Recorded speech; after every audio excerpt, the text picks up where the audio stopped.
I wanted to interview you because I've got quite an interest in guitarists making YouTube videos and stuff like that. And I mean, musicology, if we didn't have sort of like people to explain the music to us, then it would be like whenever you listen to a record, you would think that that's just the way that it is, and that's how it's made. And these guitar players that are making records, they can just play it note perfectly and stuff like that. But now records have been sort of replaced by YouTube videos. So I wanted to know what goes into the preparation and the performance and the recording of YouTube videos, like the stuff that you do. So I was living with a guy that was a motivational coach, and I was talking about all these things on YouTube that were, I didn't think they were very accurate or very good, and I was like, I could make a better solo lesson than this.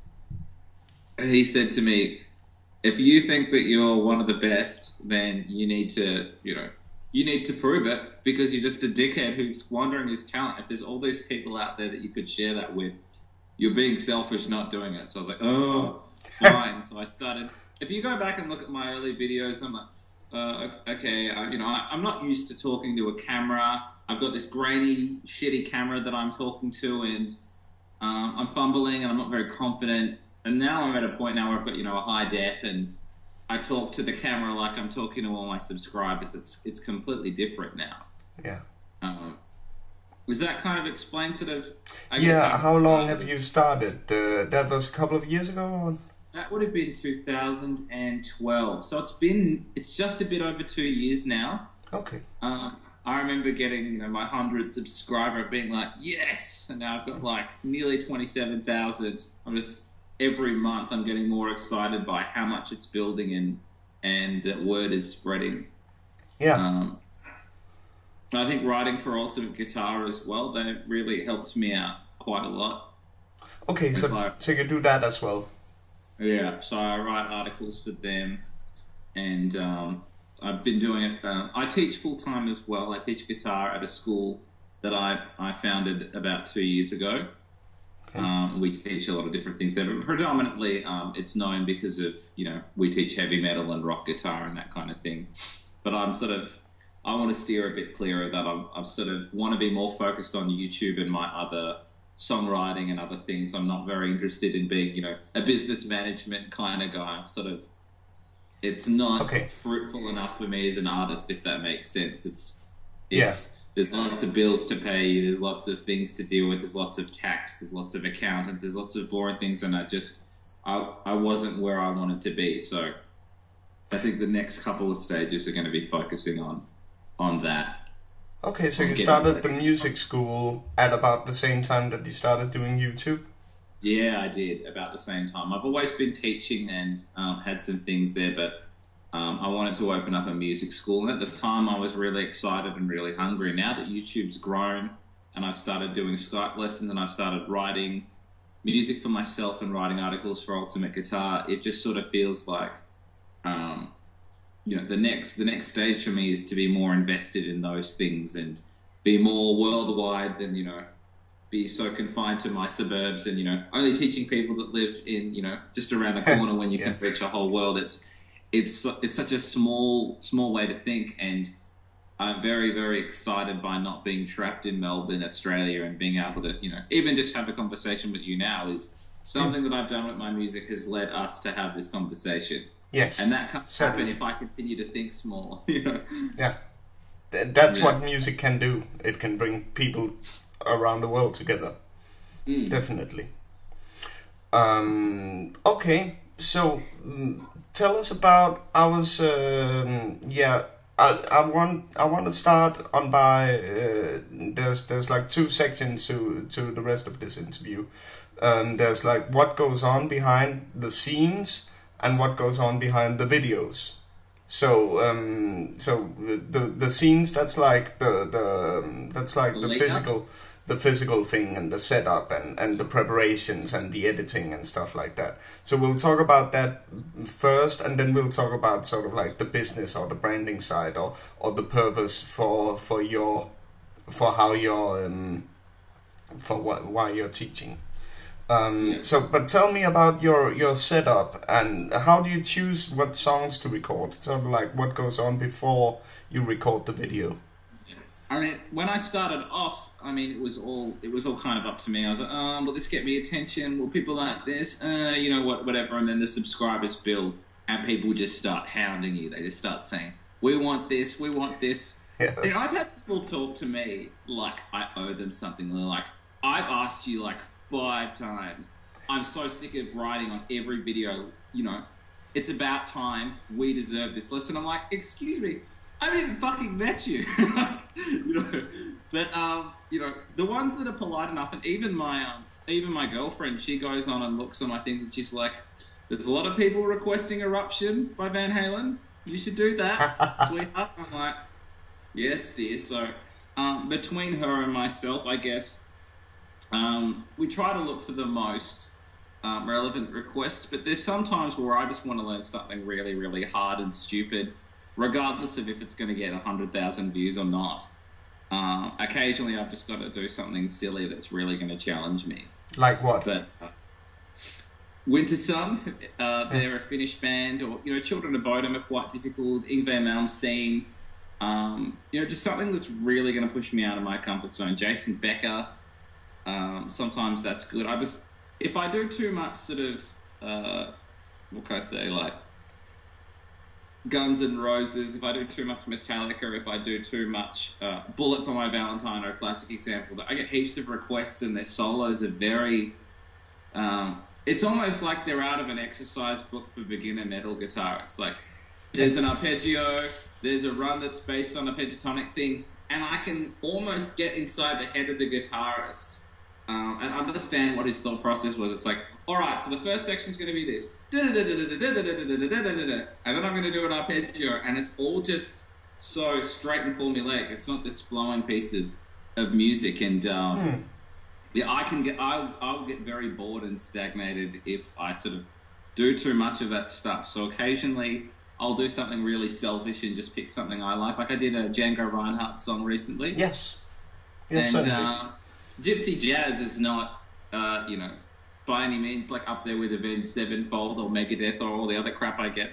But I think it's important that people see that side of me as well, and that they can request obscure things like that, because I'm not just a two-dimensional heavy rock metal guy, and the majority of what I listen to wouldn't even be along the lines of the things that I teach. You know, I really like you know, Queen and Fleetwood Mac and Led Zeppelin and ABBA and stuff like that. Like, I listen to all sorts of music. Cool. How do you prepare the pieces, and in what way? Do you use tabs if they're available, or do you start from scratch? I always start from scratch, because the main reason I put the channel together was because I believed that the tabs and the video lessons out there were not going to be as accurate as something that I figured out myself. Because I'm very, very precise, and I have undiagnosed obsessive compulsive disorder. Like, I just want it to be perfect. So I'll pick the song, I'll see how I go about figuring out the notes and the key for a couple of plays, and then when it gets very problematic, I use a program called Audacity, and I start cutting away sections and sections, and I don't really generally allow myself to progress to the next section of a song until that bit's at speed or somewhat, you know, something that I'd be happy to have a video camera in front of me recording. So you practice, you sit with the guitar, or do you just listen sometimes, or just repeat the loops? If I've got a guitar, if I'm really in the mood to transcribe something, like if I feel like my brain isn't going to go to sleep, I can listen to a song without a guitar and start tabbing it out very slowly. Not as quickly as if I had a guitar in my hands, but I can do that. But I generally, if I can sit there and play with the guitar, like I've just started working on Holy Diver by Dio. And one thing that, you know, it starts off and I'm hearing these riffs, I'm figuring out where the power chords are. I'm like, well, if this is in C minor, it's going to be in this pentatonic box. It's going to have these diatonic patterns. If the guitarist isn't a fool, he won't stray from this. And, you know, the majority of the time, 98%, except in Slayer songs, they don't stray from things that are sensical. So it's kind of, people go, do you actually learn things note for note? And I say, yeah, but at the same time, it's not like I'm picking 1 out of 6 strings and 1 to 24 frets. There's a limit and continuity between what people are doing. And there's a sensical place to start doing your things. Any AC/DC song, if you figure out what the root key is, there's going to be a couple of positions that he might be doing a pentatonic. And, Angus Young, he'll commit to that. Yes. Certainly. So, and in what other ways than transcribing do you prepare for the piece before? Technical exercises, or you spend most of your time with the guitar in your hand, I assume. Yeah. Well, I probably, it's strange because I just sort of feel like I've always got a guitar in my hand. People sort of say, how many hours a day do you practice? And I'm like, well, I'm physically holding a guitar for maybe 10 hours, but I don't think of it as practice. I'm learning a piece, I'm writing something, I'm teaching something, so it's kind of always there. If I'm really, really trapped with a piece of music, I don't necessarily work on exercises. I'll just run that passage like an exercise until it becomes sensical. Yes. And I just ignore the rest of it. If I can get comfortably, let's say through a 30-second song, if I can get comfortably through the first 10 seconds, I'm wasting whatever time I have between making a video, writing an article, writing music, teaching, whatever. If I've got a practice time, if I've got 45 minutes to practice something, I'm wasting it if I do something I'm comfortable with. The whole point of that practice time is for me to go, all right, I'm learning this solo for these guys that want it on YouTube. What's the best use I can do of my time? So I'll get the hard bit, I'll slow it down, and I'll practice, 12 seconds of music for 45 minutes, an hour.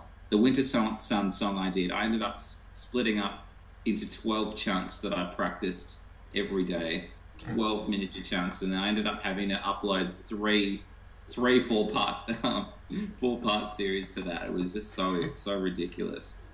But that's kind of the way that I teach as well, is that I'll teach it in sections because that's the amount of information that I could have taken in while I was doing it. So I think on like an empathetic level, I'm teaching the way that I would want to be taught, if that makes sense. Yes, certainly. Certainly. As opposed to like, well, I already know it now, so I'm just gonna, whiz through it. That's not how it works. No. You've got to be. If you've seen any Ingve Malmsteen instructionals, it's just like, okay, so I'm just going to. I'll play it a bit slower now. It's really not very helpful. So, I'm not going to be the greatest guitarist in the world anytime soon, but I'd like to think that I've got a lot of patience and I can convey something that might be a little bit convoluted in a somewhat concise way. It also seems like making YouTube videos balances teaching off, because most of teaching would be sort of to like kids learning Three Blind Mice and stuff like that, and that. I wish it was Three Blind Mice. Yeah. It's more like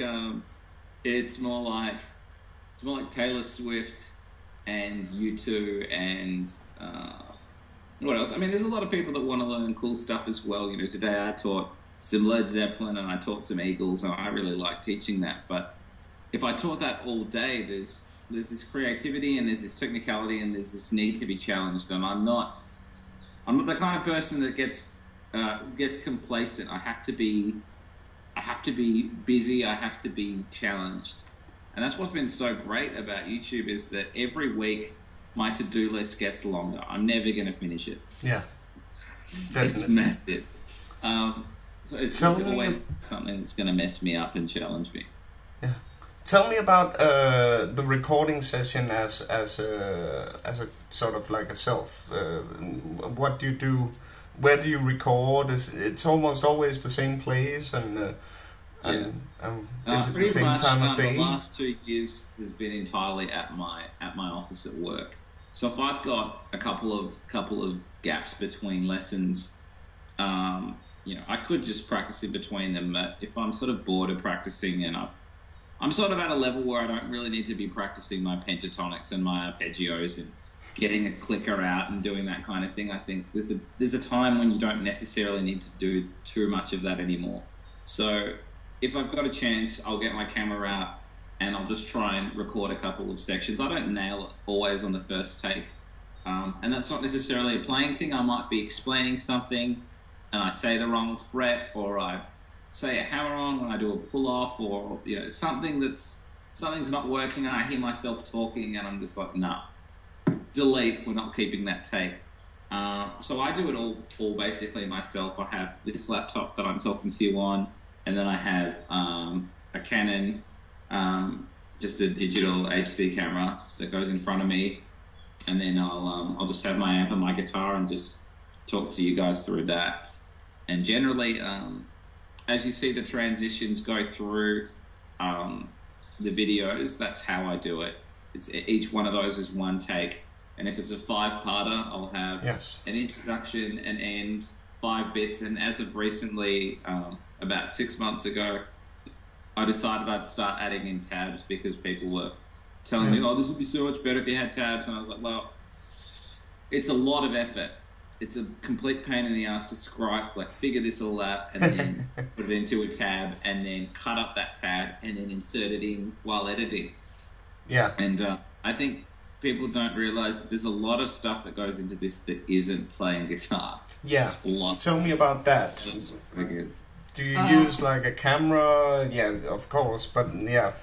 I do all the recording, so I've got to make sure. I mean, I have to edit it a lot because there's stuff of me going like, and then getting down my guitar and being like, okay, and we're back. I've got the moments where there's that white noise, that dead space, because I don't have a crew helping out. It's a one-man show. Once I get all the footage at a level that I'm happy with, the takes are good. Yes. I've set it in a clear way. I'll import it all into iMovie. Make sure that the clips are the right length, so there's none of that. As I said, that sort of white noise and superfluous footage. I've got pretty massive OCD, as I said, so I don't like there to be long periods of time where there's me not talking or something like that. So I cut them up, make sure that they're cropped to a reasonable size, and then I'll add in all my transitions, and then I'll add in my annotations of what sections what, and some of the little things there. I might add in some clips of music, and then the final stage before it goes to YouTube is putting together a tab, cutting that tab up into 30 pieces, and then when it does the slow up, close up of me playing, and then at the top you have the tab. That's the final part of it, and then as soon as that's finished, I'll export it and then upload it to YouTube. And generally, to get a small amount of buzz, I guess I like to let the Facebook crew know that something's coming.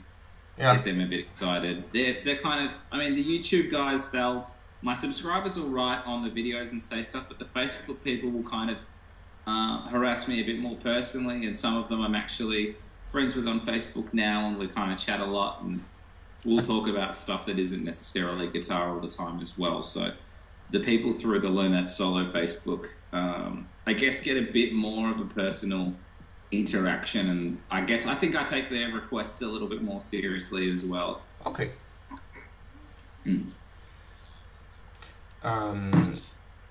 Yeah, do you have any funny stories to tell about a day when a recording session went all pear-shaped? I had a really bad, basically a bad May, in that I had this card that I was using to record, and every time for about 3 weeks I'd nearly finish. I'd be like, okay, so we're just about to do it. I'll explain it to you one more time. And bam, the card would just explode and stop working. I was like, what the hell is this? I take it into the store, and they're like, this is only for taking photos. I'm like, what do you mean? They're like, you can't record footage on this. I'm like, oh. So I was sitting yelling at my camera going, come on, I want to finish this. But not for 10 minutes. We're talking 3-hour recording sessions where I'm sitting there like, oh my God, this isn't working. What am I doing wrong?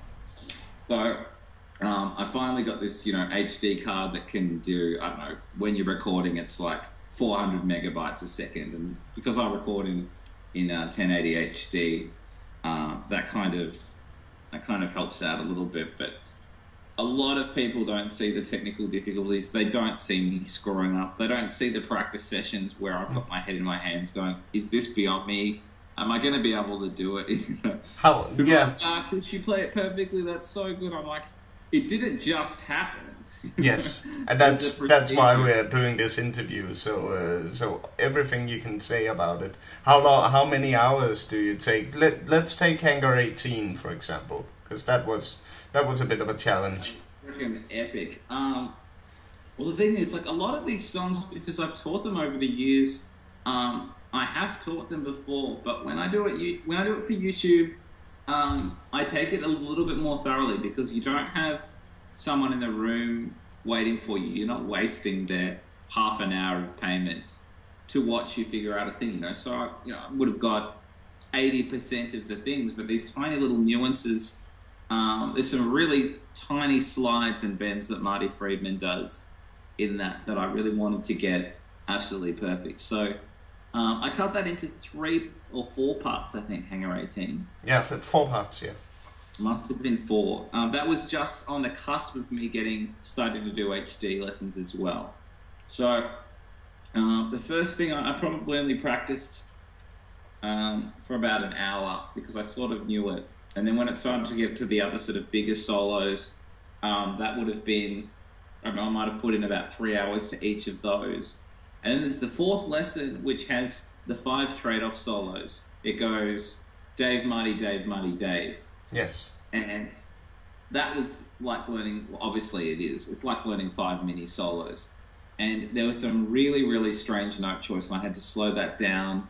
And I've always found Dave Mustaine, more than anyone that I work on, has a really, really individual style of playing, in that it's like this aggressive, sporadic thing, but there's still each note. It's like he hits it so freaking hard and he plays so fast and so aggressively. It's not that easy to decipher. So things like that just took forever. I think that last one would have been probably a week of 2 hours a day, maybe. Yeah. Just getting little chunks, and then finally when it comes to recording, I didn't want to chop it up. I thought that would have been a bit of a cop out, so I wanted to get it all in one take. Okay. So every one of those, every one of those small videos is like that's in one take. So I wanted to do that when I do the demonstration at the start of the video. So basically, I've got a little bit of a formula which will begin with me sort of going, "Hey guys, what's up? Good to see you." Yes. You get some sort of interaction with me. I might have a funny story. I might have something stupid to say. I might have a complaint, or I might tell off my subscribers for being too pushy. I might say, "It's finished, you jerks. I finally done it. Leave me alone," kind of thing. Yeah. So that's kind of the initial thing, and then I'll sort of, there'll be a title screen and say, lesson number 100 and whatever, and then the name, and then I'll have the demonstration. And I think the demonstration thing is generally the most nerve-wracking thing, because that's the thing that I want to nail the most, and that's the thing that leaves you to the most criticism. If you've got a couple, tiny bit of a vibrato thing or a bendy thing, someone's going to pull you up on it. Some jerk's going to find that little mistake that you made and try to tear you down. Okay. But now, my skin's a lot thicker than it used to be, and at times when people are saying stuff like that, if you don't take it too personally, it's plausible to take some of it on board. Like if someone's like, "Ooh, that bend was out of tune," if I go back and listen to it, I'm like, they're being really picky, yes, but if you could look back on this in 4 months and have a slightly more in tune bend, work on it. At my level, it's kind of difficult to think. I don't want to think that I'm finished. I want to think there's still things to learn, and there's still things that I could improve that could make me a better player. So, as much as the petty criticism is to, But you didn't think that when you were starting out, obviously, because that would have crippled you and all stuff like that. The thing is, if you've got like 10 subscribers, like every single subscriber you get is a massive moment for you.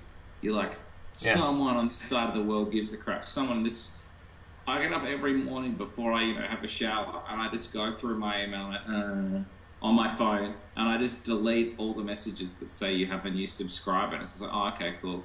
Yep, cool. Yep, cool. I got 50 subscribers overnight. Woo! And I have my shower. It's not a big thing to me anymore because, for lack of a better word, my ego's reached a point where I'm like, all right, people like you, people like what you do. You're offering something really, really awesome. So it's not that crippling when the but then the new challenge. So well-flooded. But then the new challenge is to make it perfect.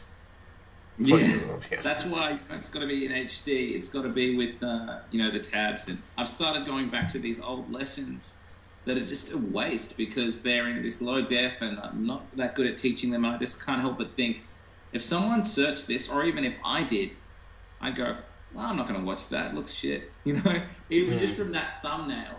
So I want everything that is worth being taken seriously to be taken seriously, even if it means going back, relearning them. In some cases, I didn't teach them very well. I just did Symphony of Destruction again. That was my 200 and something video, and it was my first video. The very first video I did was Symphony of Destruction. And it's just so funny to go back and just look at the way I put it together and the low quality of the thing and me fumbling on my words. And there's a bit at the end where I go, oh, I'm not 100% sure what he does, but it's something like this. There's no way I would do that now. No, I wouldn't do that because I hate that. I hate watching, I think he's an amazing player, don't get me wrong. I don't want to think about ways to dig in. But Andy James does, Megadeth solos and all of this, and they're just, at most 60% right. There's just so many faults, and he'll be doing something. I remember watching his Holy Wars tutorial, and he goes, now I can't quite hear what all of his notes are, but it's something like this, something like that. And I was like, something like that isn't good enough.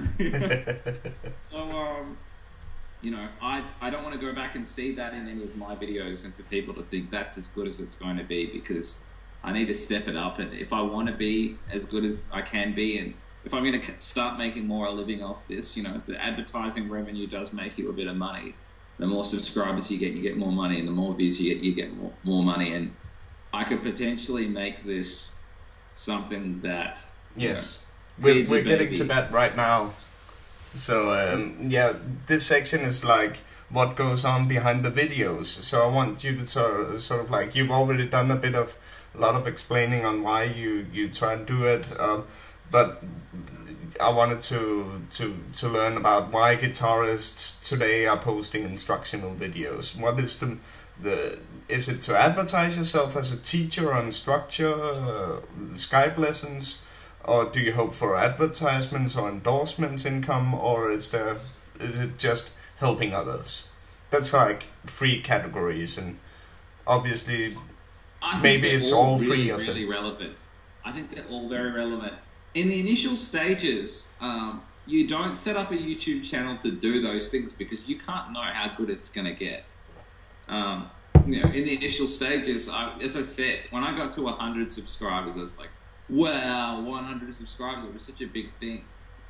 But through my YouTube videos, the last band that I was in, Bellicera, they found me on YouTube. They were actually from Melbourne, and they didn't even have auditions. They lost their guitarist, and they said, we want that guy. We want that freak from YouTube that lives just around the corner from us.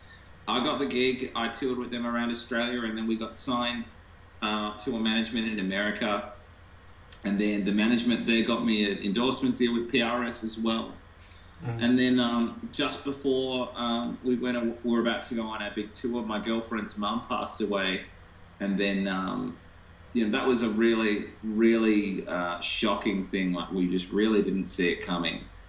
And then while I was setting up everything, the guys at the band were like, dude, where have you been? And I said, I think it's pretty obvious that I've been trying to attend to family matters. And they just said, look, we don't have time for this. And I don't think it was a personal thing. It was more of a, we're about to go on tour, we're about to go to America, big things are going to happen, are you in or you're out? And I just said, it's a very easy decision. I got to stick by my partner. I got to do that. And if I believe in my own music, this isn't the only opportunity I'm going to get to be,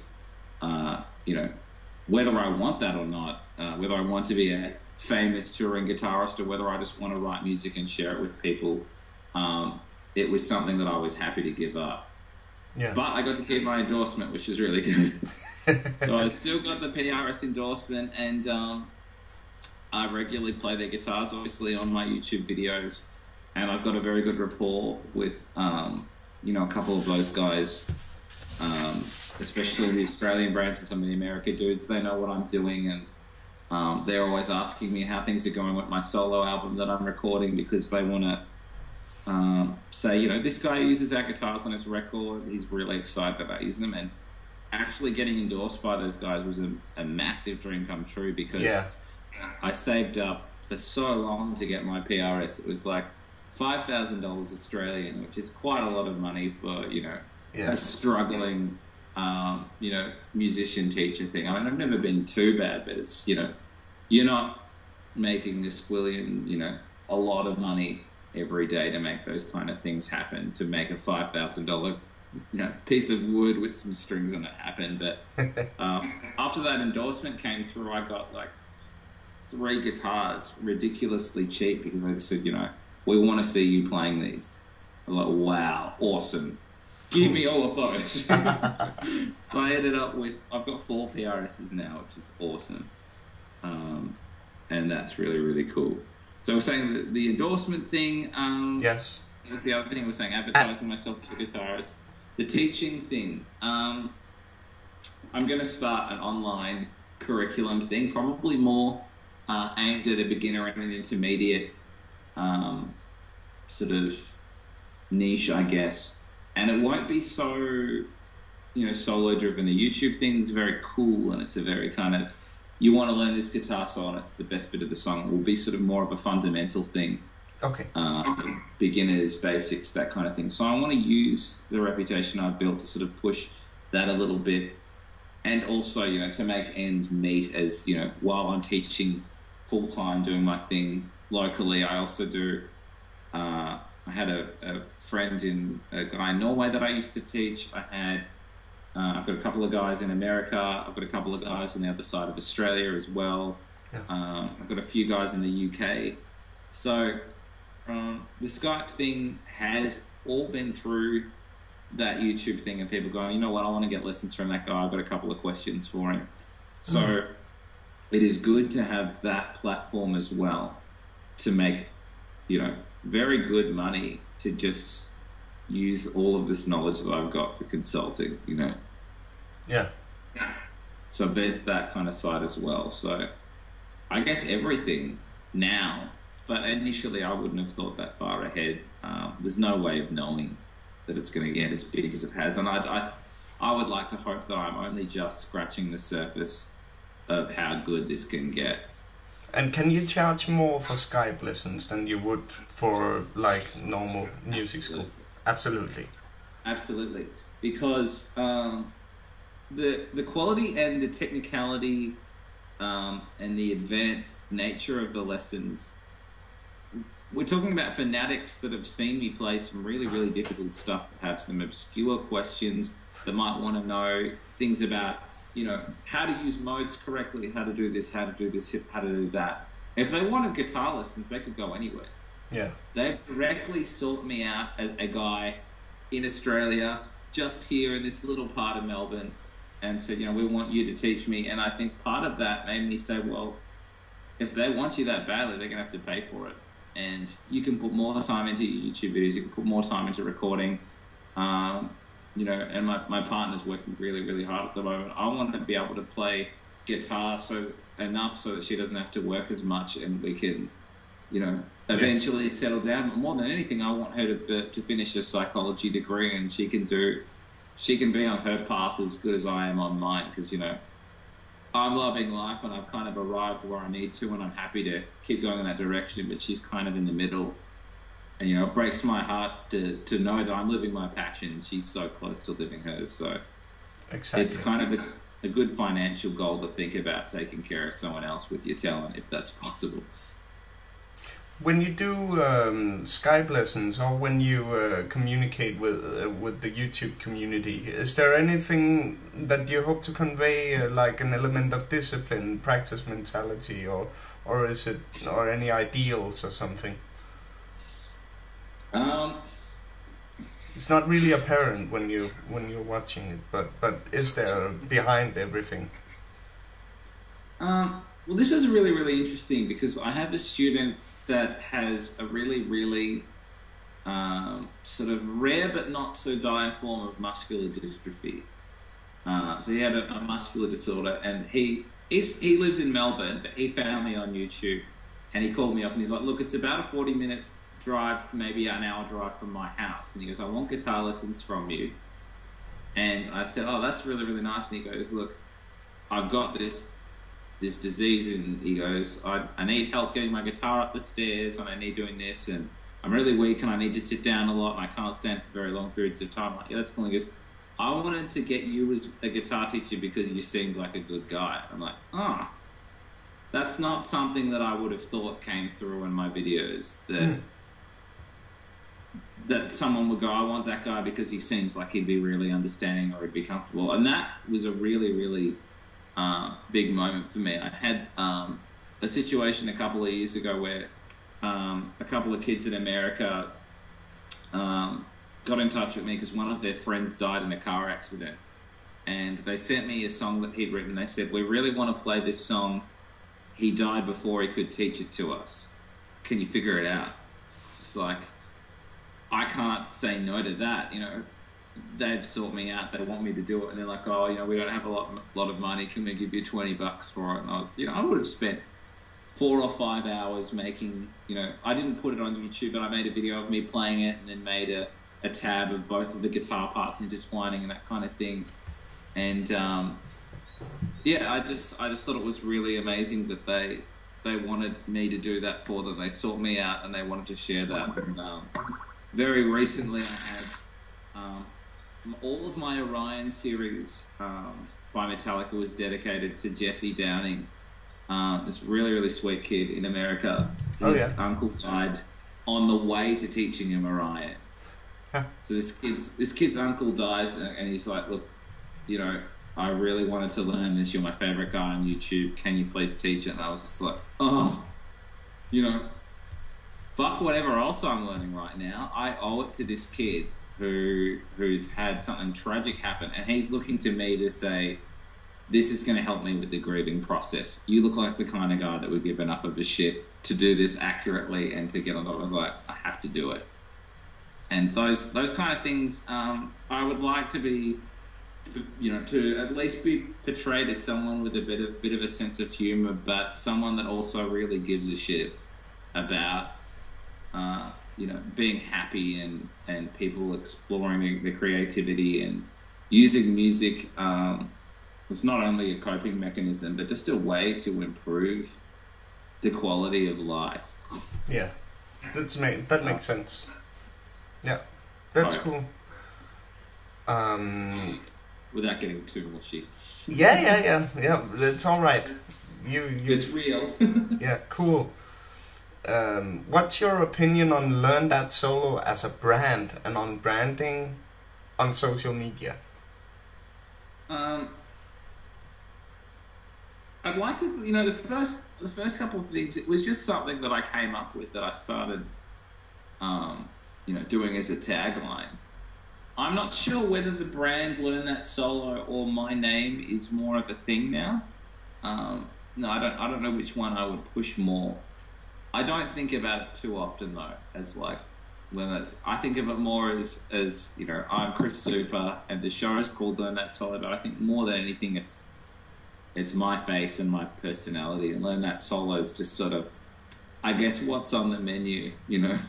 This is what occurs, but the thing that makes learning that, you know, you can learn that solo with anyone, but the thing that makes it, you know, specific is that you're learning it from me, whether it's because I'm funny or I'm accurate, or whether I'm doing the songs you want, or whether you asked me to do the song specifically and I did it for you.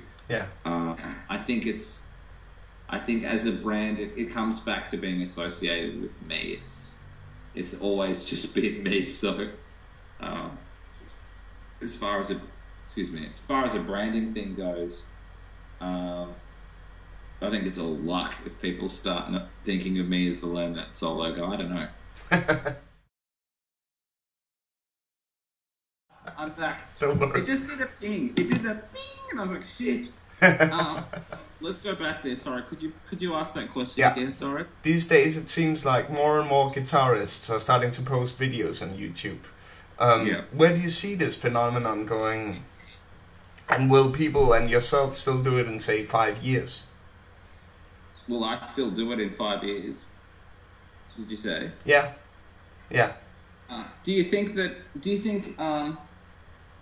we're sort of, people like me are threatened by the continuing onslaught of people wanting to post videos? Do you think that it will not be? Is that what you mean? Yeah, I don't know. It's a bit like with the branding issue and stuff like that. Or is technology getting to maybe a point where is there anything new going on that would be better? Yeah.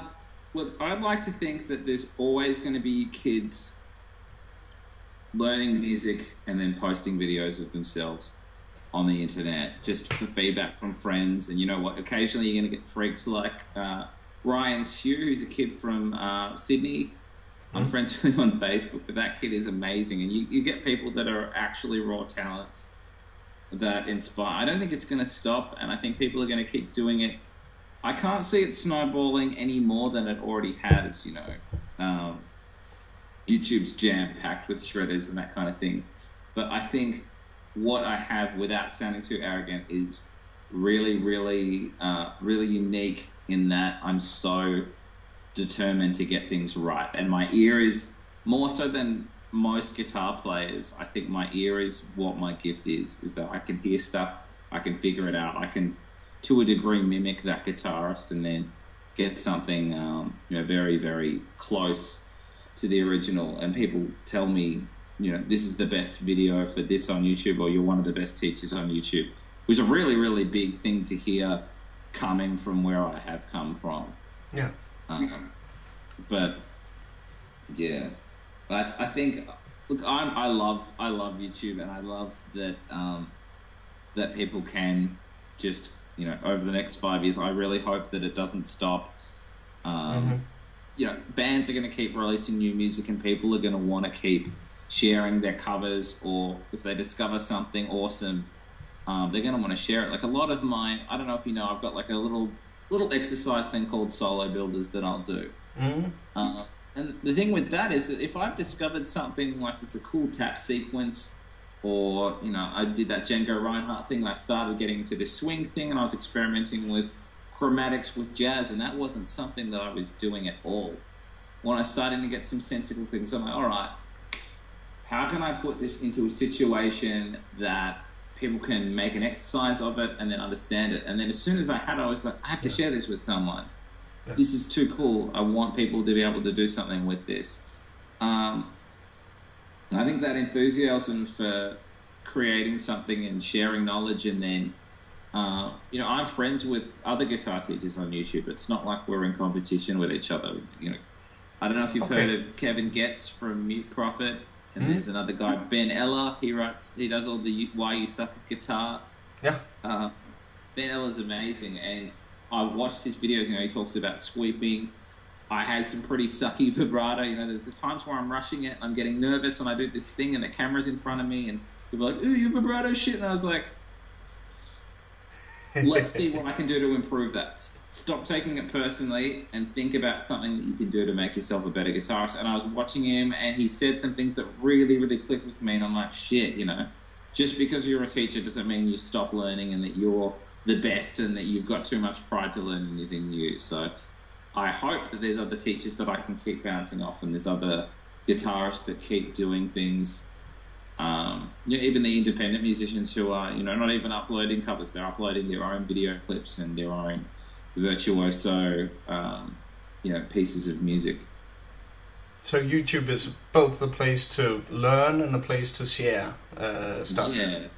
I mean, when I do actually finish recording and I start mastering things properly, I'm going to get a crew together and maybe get some, like, a bit of a band thing happening, at least for a video clip, or maybe get some cool animation. But I'm going to be sharing all of my original music predominantly through YouTube, predominantly through that medium, because I'm not really interested in just gigging around and getting a couple of people at a pub to notice. I've got a lot of people who are already interested, and there's a lot of people that might be interested that are everywhere. Melbourne's a good city, but it's not the best. You know, if you want to do a live, you know, be in a city that has good live music, you move to America or something. You move to New York or LA like my old band did. So you would recommend YouTube for other musicians that are out there? Definitely. I mean, if you upload enough covers, or in my case, enough lessons, people go, you know, that's great, but who are you? What's your deal? When you're being creative, or, you know, what do you create with your dark feelings, or what do you create with happiness? Or you can't just be some guy that's really good at playing other people's shit. What are you about? Yes. And it's taken me forever to get it together. And what was so heartbreaking about my last band is that I was going all around the country playing with these guys, and we were playing some pretty massive shows. But I was always playing another dude's guitar parts. And I was like, hey guys, check out this band I'm in.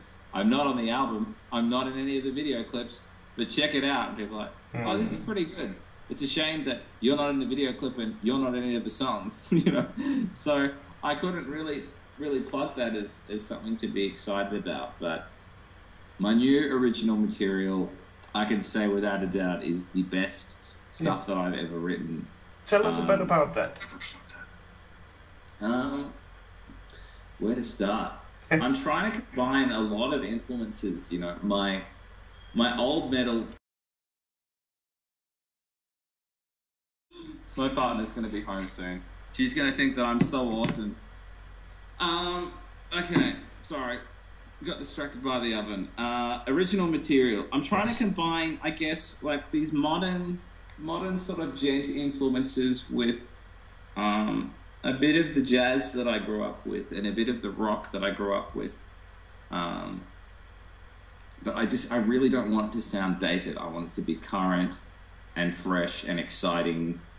And it's not, I wouldn't say the music's virtuosic in that it's very sort of Steve Vai or Joe Satriani sounding, where it's sort of like the guitar singing a vocal line. It's very riff driven. There's a lot of emotional chords in there, and then I might just have a guitar solo somewhere in the middle. And one thing that's been really terrific is a lot of people have offered to do guest solos. I've got Gus and Joey from a band called Symphony of Malice from America. They're going to do a trade solo in one of the songs. I've got Kevin Getz from Mute Prophet. He's going to do some trades. He's going to do a solo in one of probably my favorite song. Adam, I can't remember his name. His YouTube channel's called Jukebox 69. He's an incredible guitarist. He's going to do a solo. There's one more guy, Ben Eller. Ben Eller's going to do a solo, and he actually asked me, which was a freaking honor. He's just like, so if you're going to make a solo album, like, your Uncle Ben, like, all you have to do is ask. I was like, are you kidding? I was just like, yes. So, you know, I befriended him on Facebook as fast as I could, because this was through my Learn That Solo thing. I was like, hey, Ben, what's going on? Here's the track. And he's like, sweet, dude, I'll get on. I was just like, yes. So, I think one thing that I'm really excited about getting that side is if I do too much composition by myself, it just sounds like me regurgitating me. I'm going to work with a bass player who's one of my best friends as well. He's going to come in and do the bass, but also he's probably going to help me restructure it because he's got different ears. And I like to bounce off people, but I'm also a bit of a control freak. So it depends on where I'm at, because there's some days where I'm just so open-minded that I'll take everything on board, and other days I'm like, no, it's finished. This is how it's supposed to sound. But I think more often than not, you know, I'm quite introverted. I do like to be alone, but if I'm really stuck in a rut, someone else can just bring something to the table that you just didn't think of. If they're an excellent musician that you respect, And it's something interesting that they bring to the table. That's why I'm so excited about getting all these guys to write guitar solos. There's no way that they're going to be writing something that's similar than what's coming from my guitar solo writing, because they've all been playing for long enough to establish their own styles and develop their own note choice and characteristics that they're playing. I'm just so excited about having this album with all of these different nuances and different personalities. So in that way, it's going to be almost a solo album that connects your type of YouTube community. Well, they're all YouTube dudes. I mean, that's what's so great about it, is they're all people that I've met, have said, you know, we've watched this, it's really good, and then I've subscribed back most of the time out of politeness, and then I actually watch it, I'm like, oh, holy shit, I'm really glad I did that. This guy knows what he's talking about. Yeah. You know, or they're in original bands. The guys from Symphony of Malice contacted me after I did Painkiller by Judas Priest. That was about 2 years ago. Yes. Really hard solo. Yes. Really hard. But look, unfortunately, I just got an HD camera, which is fine. No tabs, just me sitting on a bed in my bedroom, kind of talking shit to myself. One day, if I've got the energy, I'll reteach it to myself through my own YouTube lesson and then upload it again. But they just said, dude, we cannot believe that you did that. And I was like, oh, who are you guys? And then I checked them out. I'm like, holy shit, these guys are in a pretty cool band. Mm-hmm. I'm going to do one of their songs in the not too distant future, just to let people know who they are, because they're awesome. Yeah. I can either create a clean section, or I can do something that's got some interesting chords that you could do some light overdrive to. And he said, you know, I really like Alan Hold's work. And I thought, fucking perfect. I can have a freaky, weird, chromatic-y, accidentally weird section in one of my songs, and this guy will be able to put some weird nonsense shred over it, which will just sound completely what I'm going for. So yeah, as it stands, I've got to finish writing all the songs first. Yeah. And giving them their spots, but at the moment it's just been email and YouTube and chatting and just saying, you know, this is sort of the rough vibe that I've got, but go nuts between 2 minutes 10 and 2 minutes 40, have a party and go for it. And it's so exciting, because I was thinking about doing this solo album, and then the second one, I get all these people on board, and I thought, no, do it now. People know you. These other guys think you're pretty cool, and they want to join in. Why not? Yeah, why not? And they can promote themselves through it. I'll promote them through it. They'll promote me through them. We're all five of those guys that are going to be helping me out. We're all going to be able to feed each other's notoriety in some shape or form. Yeah, that makes sense. We're looking forward to it.